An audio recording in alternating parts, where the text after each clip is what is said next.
Joining us now for more on the final day of the Republican National Convention is Florida Congresswoman Maria Salazar. Thank you so much for joining us. Sure. So we're going to be hearing from the former president tonight. There had been reports that, particularly since this assassination attempt over the weekend, that he was tweaking his speech, changing it, leaning into unity. Unity for who? Yeah. Unity within the party, unity within the country. What do you think we need to hear? What would you like to hear from the former president? No. Thank you for the opportunity. Unity for America. We're all Americans, with Democrats, Republicans, Independents. Is that I think that after what you mentioned Saturday, the president is a new person. Therefore, this is going to be a renewed party. It's a new dawn for the country. I think that President Trump has proven to be a leader because, unfortunately, the incumbent president has proven, or we have seen, how feeble he is physically and mentally. So it's something different happening in this country at this hour.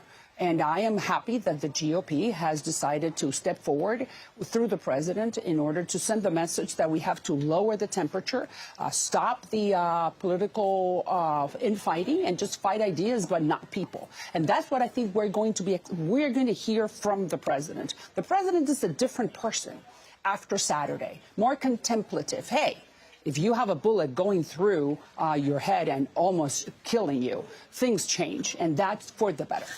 So you're up for re-election, and, yours is a district that has kind of gone back and forth between Democrat and Republican now, and it is certainly a majority Hispanic district. And one thing we've learned, though, over the last several elections is the quote-unquote Hispanic vote is not a monolith at all. We have also been reporting that some of the Hispanic support for President Biden has been softening. What do you think it is about Donald Trump and the Republican Party that is appealing to Hispanic voters?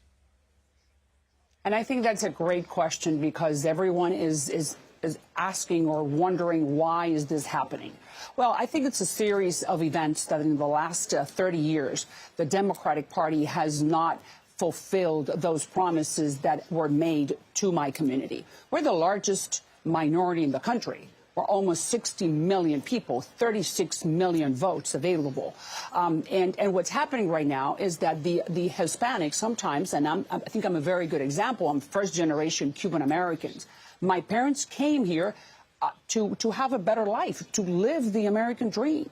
And what does that mean? That means that you can buy a house, or you can have your own business, you can send your kids to school, you have affordable gas, and you have affordable food, and you live a good, dignified life.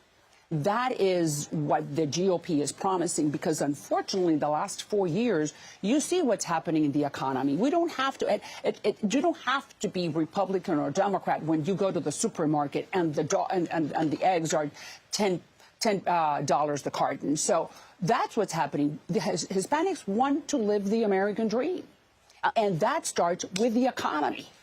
Representative, I want to ask you about some of the more sort of challenging issues that the country is facing.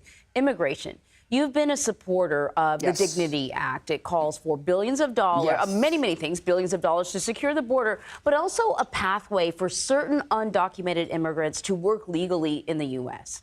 But your party has put out a platform that calls for the largest deportation effort this country has ever seen. We've heard some very inflammatory language surrounding undocumented immigrants coming from Republicans.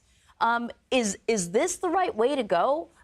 Is this going to solve the immigration problem in this country? And I think it's a fantastic question. There are two issues here. And you're right. I wrote the Dignity Act, which is the only complete and complete immigration reform law on the books right now in Congress, a GOP member from one of the most diverse districts in the country. But the problem is, and I want you to really pay attention to this, that the Biden administration and the Democrats have done the biggest disservice to the Hispanics in the last 50 years since Ronald Reagan.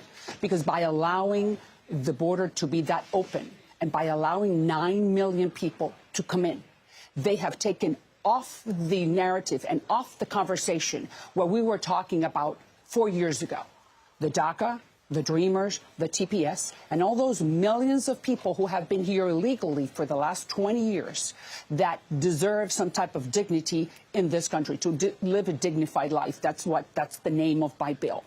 That has been taken off the table because the average American that never thought about immigration before sees that B-roll, those images of those millions of people coming in, Chinese, 33,000 Chinese coming in the last 3 months, people from Africa, people from Russia. We have never seen that. So the response is we got to stop the bleed. And we have to remove those people who just came in under Biden that we really do not know who they are. This is not the usual flow of immigrants that we have seen for the last 100 years, because you've had Mexicans and Central Americans coming in for what, since the Republic was formed. So you agree? So that is the challenge. You agree that the strategy of mass deportation is what needs to be implemented first? Oh, I believe that we have to, first of all, President Trump needs to win. And then after that, then we will sit and see what type of deportations they are going to be conducted. We're not there yet, but we do know that we got to stop the flow. We should put all the technology available at the border so we can secure it, and whomever that wants to come in comes in a legal and orderly fashion, and then see who came in the last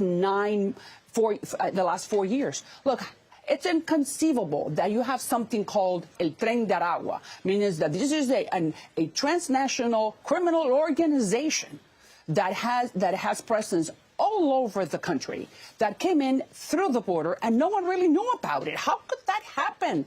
And the worst part is that those people are going to wind up in our barrios, in our neighborhoods. That's why the Hispanics are saying, no, we don't like this. This cannot happen, because the Hispanics are the ones paying the highest price by having those people come into their neighborhoods.